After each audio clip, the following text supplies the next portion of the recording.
Hey everybody, welcome back. Good to have you here with me today. We got the Red Sox at the Senators here. Red Sox are at 6-3, and the nice thing about NP3 is that I can just click over here to the standings, which I apparently can't do with Diamond My Baseball to remind you what's happening.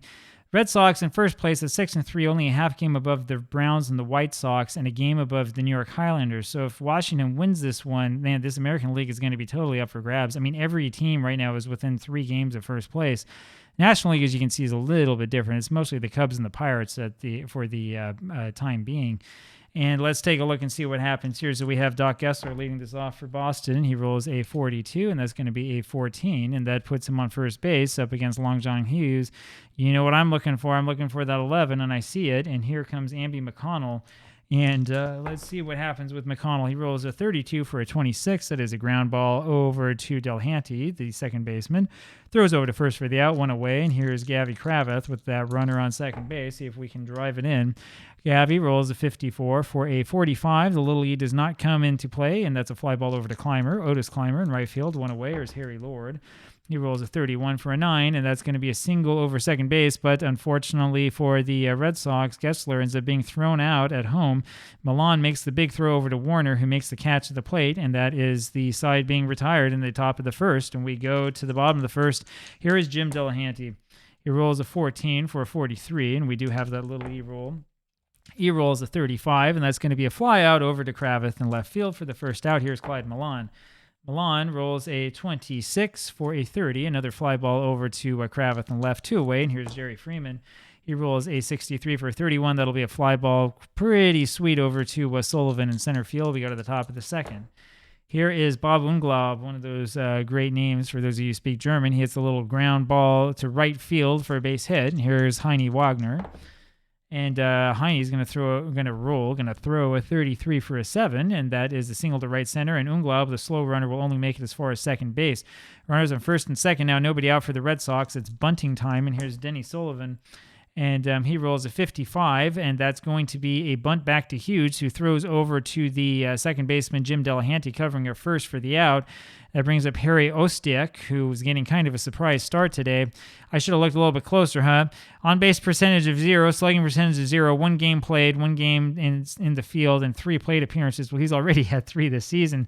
But it's all right. We'll put him in there again. I'm sure that he will leave the team before long. So it's hard with players like this, and I'll have another video on this, I think, in the future. It's hard with these kinds of players because they'll pop up, and you'll be like, oh yeah, when did this guy play? And if you're not really fastidious about figuring it out, you might find that he probably should have been off the squad a long time earlier, or he should only show up the last game of the season or something like that. The thing that makes this difficult about guys like this is sometimes they were on the roster the whole season and they were just sitting on the bench. That happened a lot, especially before World War I. And now let's see what we can do with Ostiak, and we're going to have the infield in. We'll bunt with him, might as well. And we're going to re-roll this, actually, because that one was stuck in between 2 numbers. There we go. The roll's a 13 for a 32, and that's a foul strike. That's not what you want to see. Let's try it again. And this roll this time is a 25 for a 30, and that's a good bunt over there to the left side. Shipka has it, throws over to first to Freeman for the out, but the run scores, and it's 1-0 White Sox. And here's Eddie Seacott.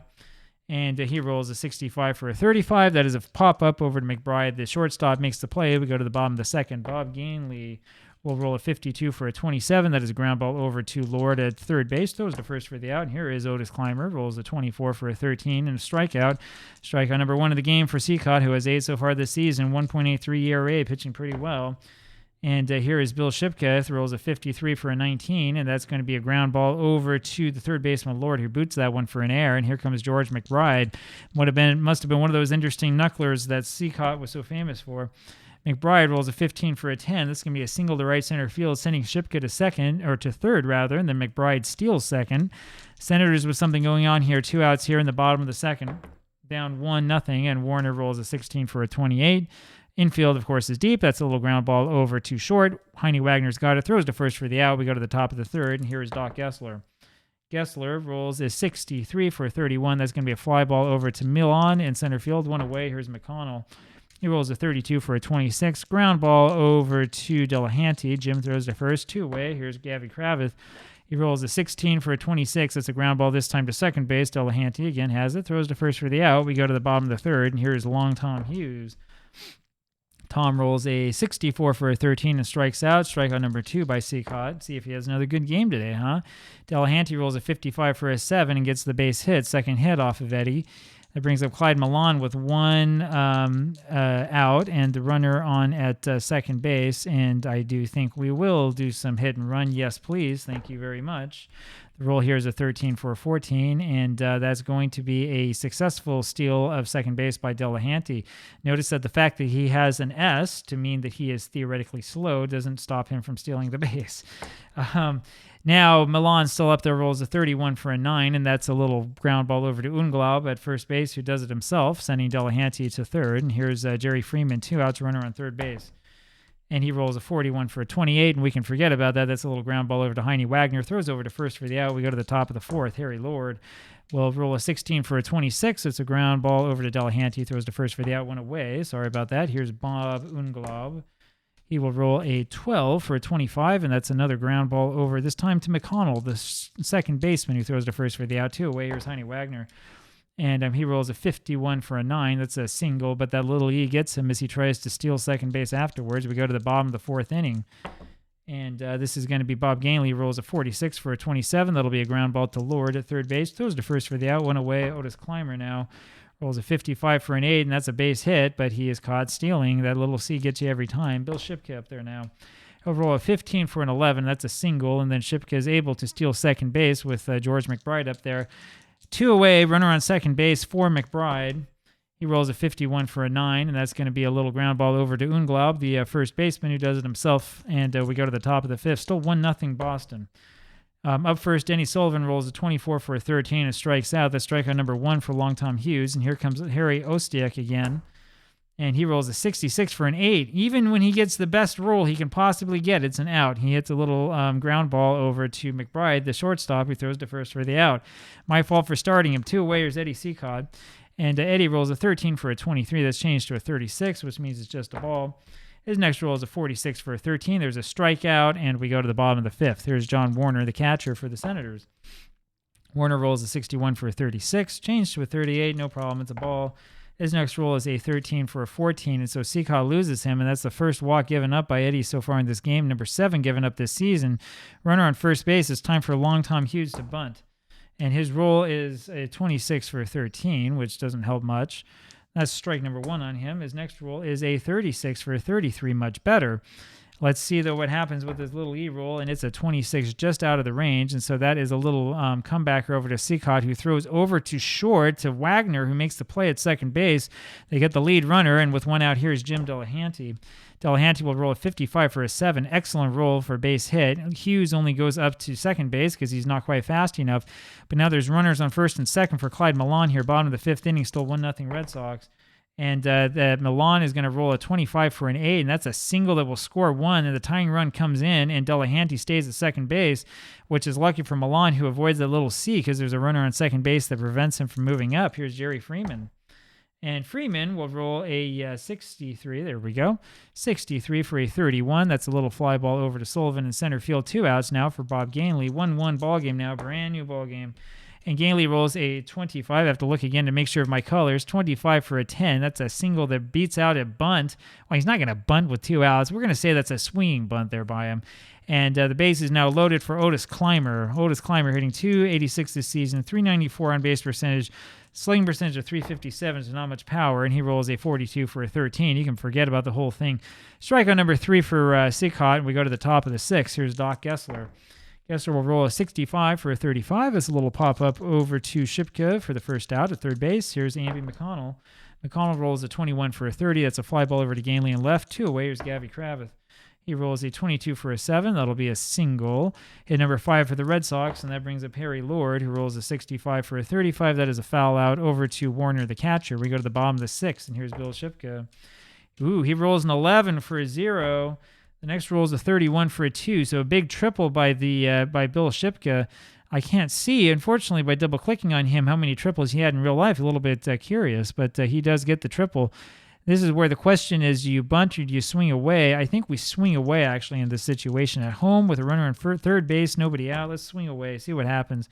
That was the right decision. Look at that. It's a 25 is the rule for a 10, and that's going to be a single to right field, and then McBride will be able to steal second base afterwards. Nobody out. Bottom of the sixth, John Warner up to hit, and there's a runner on at second base, and we have Long Tom Hughes afterwards, and let's see what Warner can do. He rolls a 55 for a 9, and that's a little ground ball over to Unglaub at first base, who does it himself.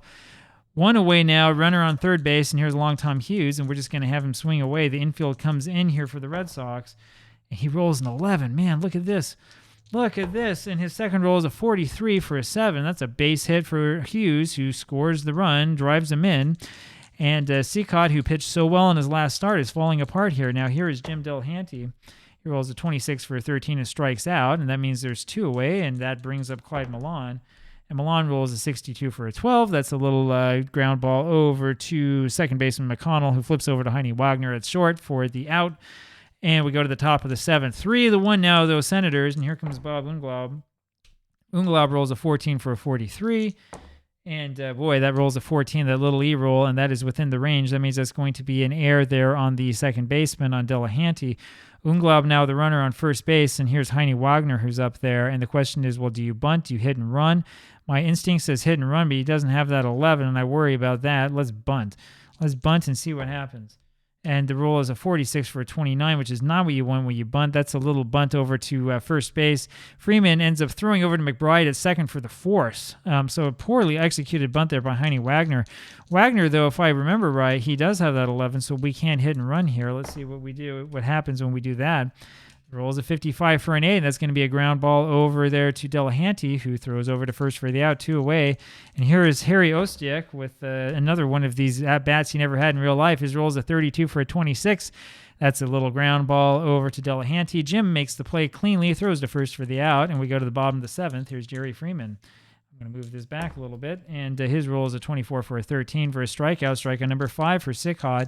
Bob Gainley now rolls a 15 for an 11. That's a single and a stolen base.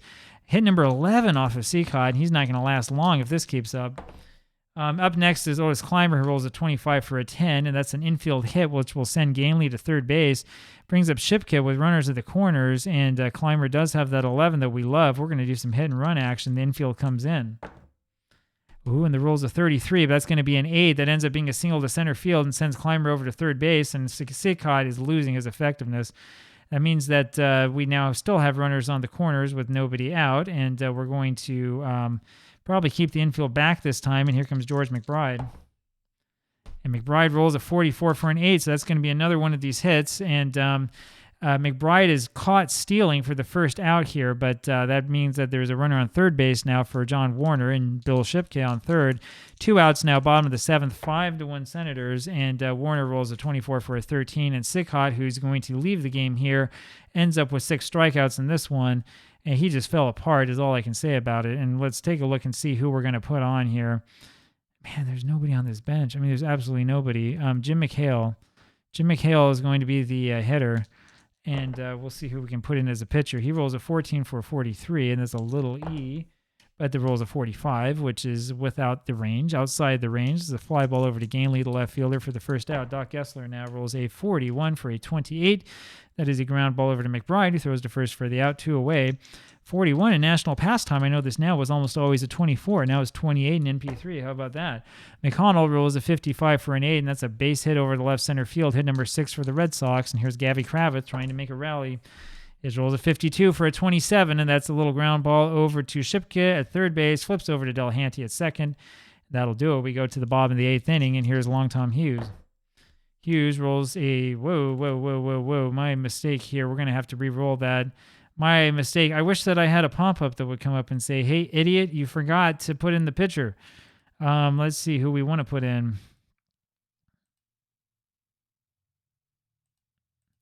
Looking over here at sort of the game started count, and I hate to do this to you if you're a Boston fan, but we are going to put in Ralph Glaze.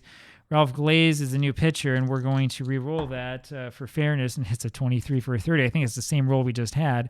Fly ball over there to left field. Kravitz has it for the out. One away. Here's Jim Delahanty. He rolls a 51 for an 8, and that's a single to left center off of Glaze, and here comes Clyde Milan. Milan rolls a 15 for an 11. There's a single, and it sends Delahanty to third, and Milan then steals second. Here's Jerry Freeman now. And he's going to roll a 12. 12 for a 24. That's a little pop-up over to Lord, the third baseman. 2 away now. And here's Bob Ganley with a chance to really, really break this one open, hitting 161 so far this season. And his roll is a 32 for a 26. That's going to be a ground ball over to McConnell at second. Flips to Wagner, I believe, throws over to Unglaub at first for the out. We go to the top of the ninth inning. And here leading this one off is Harry Lord. So this one's been a little bit slower than some of our other NP3 games have been, but I hope you've enjoyed it. Lord rolls a 24 for a 13, strikes out. There's one away, and here's Bob Unglaub. Unglaub will roll a 64 for a 13, another strikeout, 2 outs, now 4 strikeouts for Hughes, and here's Heine Wagner. He rolls a 24 for a 13, and there's the final strikeout. The Senators win this one 5-1. Red Sox go to 6-4, and man, this American League, I mean, we're probably going to show every single game from April 24th, so be on the lookout. We're going to have a lot of MP3 games to show you because a lot of these are pretty key, and it's just a total mad dash at the moment. Hope you enjoyed this one. I love playing this game. I really do. I'll talk to you later. Bye-bye.